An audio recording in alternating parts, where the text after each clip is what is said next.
We are Jess and Jess. Welcome to our YouTube channel. So this is going to be a really informal look into what goes on behind the scenes at Honest Hounds, a bit of the inside scoop, and just us chatting, having some discussions, dogs doing dog things, and just putting the world to right. So let's talk about our origin story. So the Honest Hounds one is much more interesting. How did it come about? How did Honest Hounds come about? I was a first-time dog owner. I had a dog who was not typical to what I expected, so I did all the research. I had looked at books and websites and Facebook groups. I had a spreadsheet. I was ready to own a puppy. I was ready to be the quote-unquote perfect puppy owner, and nothing went how I thought. So I was in this weird space originally where I was kind of sat online. I'd set up the Instagram that was going to share all of my adorable puppy photos, and then I suddenly found myself going, I feel really conflicted now because I don't want to share a cute photo of my dog who is biting me, but also I really need some company and I really need some community because this is really hard. And so I decided to go, okay, I'll just put it out there and I'll just see, because if there's one other person out there who's like me, maybe I'll get someone who gets it. And so overnight my Instagram totally changed. It went from here's my cute puppy to some kind of really raw, honest posts, and it turned out that there were a lot of people out there going through the same. So I kind of went, okay, well, I've got a background in education, I've done community spaces like this before, why don't I put together all the things that I wish I'd known at first in one place and open it up to anyone that wants to join. And so I beavered away, I made some podcasts, I made some hike suggestions, I put all the things in together that at that point were kind of within my realm of capacity, and I launched a community. And I think what you've done is you set the precedent on Instagram for it's not just about the pretty dogs and the wonderful life. Yeah, I think we're seeing more and more now that kind of honesty piece coming through, which is really lovely to see. I'm sure there's other people out there doing it. I'm sure it wasn't just a me thing, but yeah, it's that being able to kind of share and know that there will be people out there. I always used to think like it doesn't matter how many people that comment saying that they don't get it or that I'm awful or that it's terrible, there will be one person that sees it, and if I can hit one person who's going through the same thing, then it's always worth sharing. Yeah, and you've got many more than one, as we've seen. You've got a whole many thousands of people who are going, well, actually, it's not so perfect with my dog either, help. And there's a lot of things that are just really simple, so we can fix them with just simple, tweak this thing and you'll see a change. And other people who have got dogs that are more like Atlas, fairly complex and need a little bit more help and coaching through that. Well, and I think that's where it's really interesting to talk about the progression of that, because it absolutely was an online space, it was an online community, but the trainer side of things and the knowledge side of things was really lacking. So I was always very conscious that I didn't want to be giving out advice. At that point I was a struggling dog owner as well, so there was always a line under please go and find a trainer, please go and do that. And that obviously began with people suggesting people within the community, and then we obviously came to see you and I went, oh my goodness, this is something that everyone needs to know. It's really different, it's taking everything into consideration, and I think there's a lot of people that still don't realise why you are so different.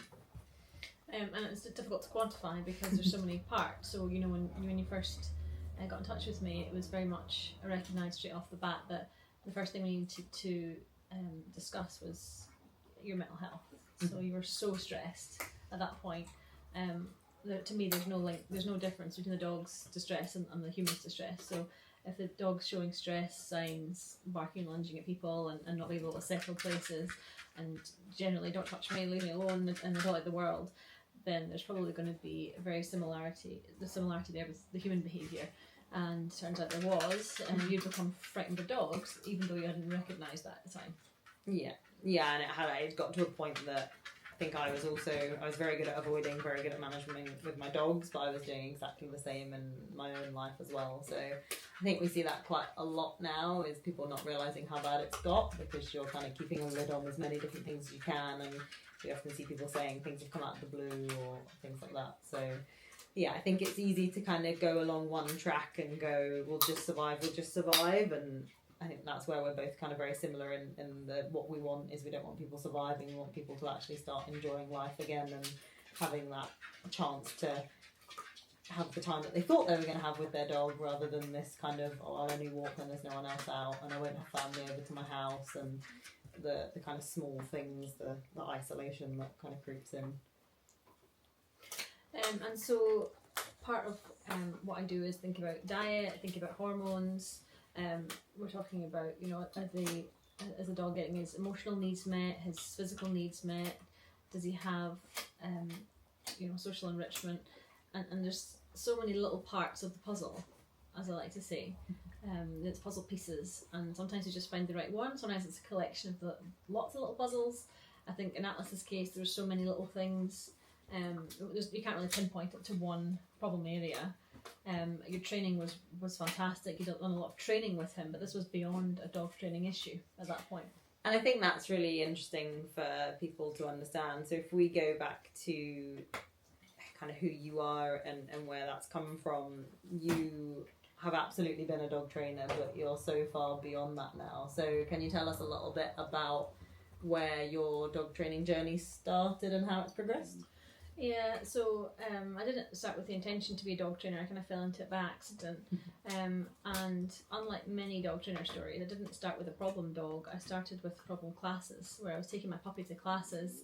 I think he was maybe about 8 or 9 weeks, and he was far surpassing any of the behaviours of the puppy class. So, you know, much like the puppy classes today, lots of noisy, rambunctious puppies, desperate to get to each other. Some of them sat in a corner shaking. Very little of them having handlers that are able to understand dog stress and understand that it's not a little human. It's very much an animal that's got its own way of thinking. And so I done a lot of reading, and I'd done a lot of research on, you know, what is dog training these days. Dog training is relatively young compared to things like medicine, which is, we've been trying to heal things for thousands of years. Dog training is only really since the 80s if we started to go, there's other ways to train rather than kicking it and making it do things. So we started with check chains, we started with you know, pushing the dog into positions, and there's still this training that goes on to this day. But with the invention of and progression of psychology, we started to see that actually animals can be motivated to do things. And so clicker training came about, 80s and 90s kind of took off. And so you're talking about 1999 where I started reading. I've always had an affinity with dogs, but I didn't grow up with the dog. So my parents will tell you that I very much wasn't allowed a dog because my parents are very responsible people. And so, you know, we work full time, we've got 3 kids, there's not time for a dog. So I would have the neighbourhood dogs for walks, and I was kind of renowned as a strange little child who always had dogs waiting for her off the school bus. They'd sit and wait for me while it was kind of like very Lassie-esque, my childhood, and I didn't have leads, so just follow me places. And their owners were just like, let me find them. Yeah, it's a small village, so yeah, I would go and some people would pay me in like Kit Kats and stuff for walking their dogs, but I wasn't doing it for that. I was just genuinely enjoying the company of the dog. But I also let them off lead and let them just hang out and have fun and wanted to be with me. And also took my brothers and sisters with me for our adventures. And I was up to no good, you know, climbing things that, you know, if you looked at me as an adult, you'd be like, that's pretty dangerous. But no, the dogs, assessment list. No, the dogs did everything with us. You know, they'd cross rivers, they'd go adventuring. I've always been interested in finding, wherever I go, I'm interested in finding the layout of the land. So I knew the little village and all the places to go inside out, and I'd steal bits of ham from mum's fridge, you know, to help have the dogs. I don't know, just enjoyed sharing as well with the dogs. And so I went to university, had a parrot instead of a dog. I had all sorts of animals growing up, and I told you I dissected fish, and you're really curious in keeping different animals, and if they died, I was doing little autopsies. I had no idea what I was doing, but you know, for me it was really, I was a curious kid. And then when I finally got my own house and my own dog, I decided on a terrier, so a little Jack Russell. He's really a cross, but I thought he was advertised as a Jack Russell. So I just remember bringing him home in a little cardboard box, something you shouldn't do. Okay. I'm scared of boxes until I then counter-conditioned that. I was like, you put him in a box and you take him home on your lap, right? That's what you do with puppy. And you use newspapers for training, puppy training. And I did really well with him. I read and I did motivational training, so he was really advanced. But for me, it's not advanced. It's just what every dog should be subjected to. Just some training from a very young age. They can do so much. For about 5 weeks, you can teach them to sit, watch down, twist, crawl at you, wave, all sorts of things. But people don't assume they can be trained until much later. Well, and then we don't get them till much later, do they? So we're kind of then fighting with things like vaccines and when can I let my dog out? And I think do you think the scaremongering of the internet has made that worse in recent years? Back then, was there so much of a, oh my goodness, if you do this, the dog will suffer, or it won't love you, or it won't build a bond, or it'll be ill? I think that it's really more Disney-esque now. I mean, it was. We still had this kind of idea of Lassie, but I think there's more responsibility. Like, you needed to have time to have a dog. Yeah. So, things have changed. There was a bit of social pressure as well. I was working full time, and even though I'm 5 minutes away from where my job was, it was very much, do you have time? And I would walk the dog for an hour before I left for work. I'd be home every lunchtime. I did that for quite a few years, but I had my friends and colleagues going, "Are you sure you can do this as a full-time job?" Okay. Whereas I think nowadays you would get a dog. Yeah, there's no social pressure. It's like people keep their mouth shut, and we don't talk about we don't judge, and we don't. But then the dogs are suffering because the dogs are not getting what their needs met. It's very much about, I feel, very much about emotional support for the human. So when I went to classes with this puppy, inevitably, sort of about 9-10 weeks of age, he was the youngest, and it was here in Dundee, and it was very much, force the dog to sit. I watched the trainer do some really interesting things to his own dogs, and so I was interested in what they were doing, and they were competing in flyball and agility, and at that time you were only a trainer if you were excelling in an area of sports. Okay. So the trainers... But then they still were expected to do obedience and behaviour mod. I think behaviour mods probably wasn't a big thing then. It was very much just advanced training, throw obedience at it. Obedience will fix everything, and some people still think that. Certainly, we have much more knowledge of how the brain works, learning psychology nowadays than 20 years ago. But I didn't like what I saw, and I thought I could do better. And I don't remember feeling the imposter syndrome thing, but I do remember going, I haven't taught a class before, and I'm advertising for a clicker training class, and I really enjoyed trick training. That was my thing. So I'd have my dogs. I had after 6 months I got a second dog, as you do, and I started teaching them to skateboard and do just bits of obstacles and fun stuff, and I just really enjoyed the tricks. I think that when you're enjoying what you're doing, it doesn't become a chore to do, the stays. It just becomes a natural progression, and people forget the fun bit in dog training when it's so serious, and it's either train your dog or you don't. And when you do train it, it tends to be we've lost how to play, I think. Well, and we see that, don't we, a lot when we do the residentials, is we have to build that back in, and I think a lot of it is stress when you're dealing with a challenging dog as well. It doesn't become very fun to be in that survival mode, but yeah, it is interesting when we kind of pull that back out of owners and go, hi, we're going to do some stuff, we're going to help you with what you're working on, but we're going to make it fun, and we're going to get you to enjoy your dog again, and the bits and pieces that you always wanted when you got a dog. Like, none of us go, oh, I really want a dog so I can teach it some high level obedience and some far away down stays. We all have visions of kind of hiking and going out and exploring, just hanging out with you and wanting to be with you. This kind of stuff. And our expectations sometimes don't meet reality, because some dogs are quite diverse in their abilities, and also chemical. That the chemistry of the dog is very variable. So we may have a dog that's really low in dopamine, that needs to be attention seeking and doing things all the time. So Bean's a really good example of that. We've all had the same walk, the rest of them are all going to chill out and sleep. They've had a little chew, whereas she's just got up and nibbled my hair and then ran off somewhere. And she's what we would call a sensory seeker. and I write quite a lot about this and the difference in chemistry each individual's makeup. So you've got breed and you've got the breed needs, but then you've also got the individual needs, and much like some people don't produce enough insulin, also some people don't produce enough dopamine. There's lots of differences in variable factors in the body. So the dog training world is really trying to get everyone to pick a label. So there are different camps, there are different terminologies, and certainly on social media it's very set up for you to define yourself. I am a this trainer, I am a this trainer, I align with this methodology. I've never really seen you do that. Why is that? Why aren't you wanting to pick a lane? As I said, I've been doing this for a long time. So 2003, so that's 21 years I've been professionally training. So very shortly after getting a dog, I started classes because I realised that it doesn't really matter if I'm not a professional. I'm training a dog and I know how to train a dog, and so I can show people how to train dogs too. So there was a lack.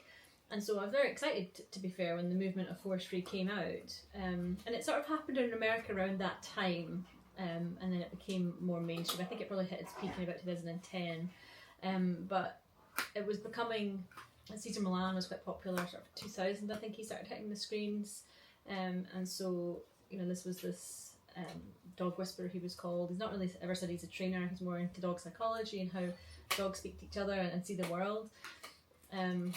There are some people that think he's the greatest ethologist that ever lived, and some people that think he's the devil. And I think that everyone likes to kind of know what camp, and people that have worked with him or seen him, I've met people personally that have worked with him or at least gone to learn from him, and some of the things that they say is that he's unreal, that some of the stuff that he does is like he's reading minds, or he's very in tune with the dog to a level that you couldn't get to if you were just studying books. So he's come from very much being around dogs, and so he's absolutely inspiring before Force Free came along. But the Force Free movement, I think, was pushed by him. I think he's relevant to mention because it was very much some of the things that on TV looks very coercive, and I'm kind of one for going, well, what's the bigger picture? Yeah. What's going on? It's a scientist in you. Yeah, and a lot of the dogs you're dealing with are not normal dogs, so some of us would never have to do with that kind of stuff ever, and some of us, and so I was quite keen to get involved and learn from foster dogs. So I started fostering dogs, and I've now had over 800. I was very busy with fostering dogs, and clearly, and taking dogs that we're going to put down, and so my pack grew from 2 very rapidly over a few years. And the Force Free movement to me initially was brilliant because we're leaving behind old methods of you will do this or else, but then it started to get a bit of a dark side to me, a bit sinister, where it seems to be, I heard this expression out from a trainer earlier today, moving from Force Free to boundary free, where you can never say no, and it just seems really illogical to me. I think I'm a critical thinker.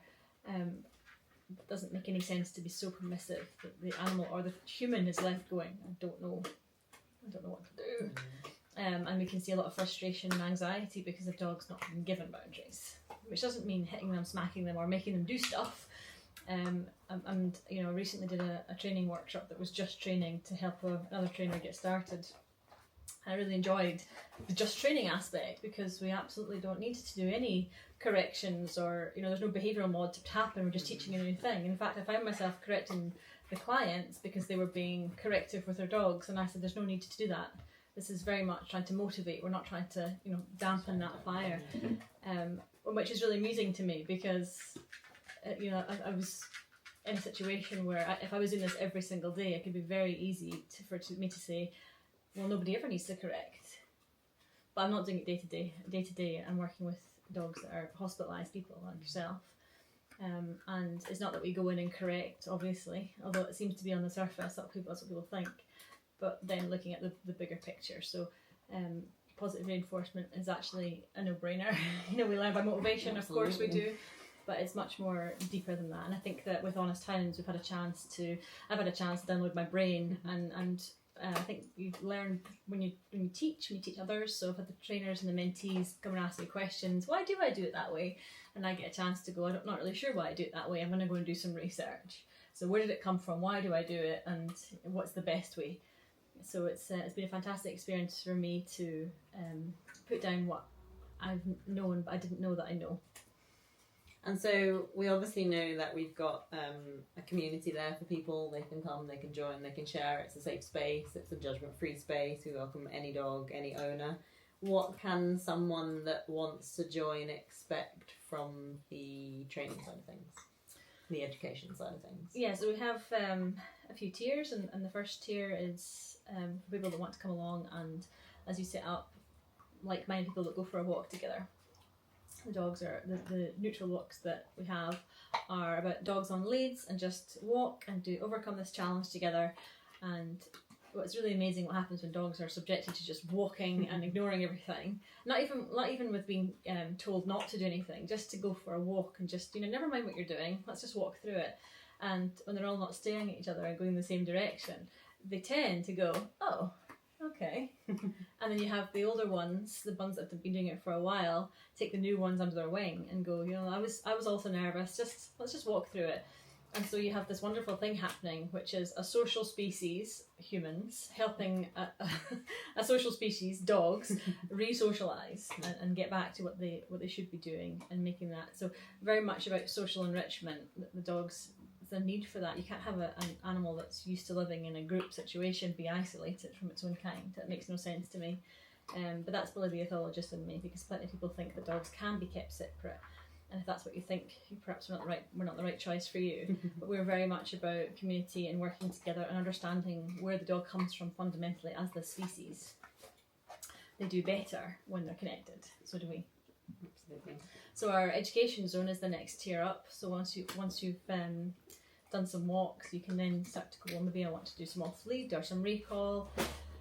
Obviously you need to have recall for your dog off lead and maybe understand a bit more body language. So in the education zone we have lots of tips and tricks about how to get dogs to do certain behaviours, how to understand very basic body language so that you can read your dog better for situations that you might encounter. And we're very much geared up for the mental health of the owner as well as the dog. So we encourage the community to help each other and share the stories from. Everyone's working at a different level. Some people have been doing it for a few months, some people are just starting, and so it's very encouraging to hear, actually, if you think about it this way, this can really help. And I don't really claim to have a method, because my method is made up of lots of different sciences. So it's not just behaviourism, it's not just ethology, but we're also looking at nutrition, we're also looking at psychology, we're looking at biochemistry, what's going on under the surface. And then, of course, the neurobiology as well, what's happening in the brain and the nervous system.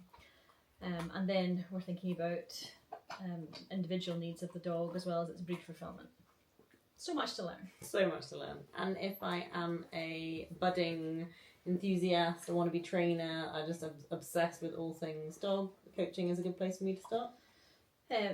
So coaching was designed with people that are working on longer term problems. So for example, resource guarding is not likely to be fixed in a week, whereas a recall problem, probably you could get help remotely very easily or without even having any input, whereas resource guarding or separation issues might need a few months worth of help.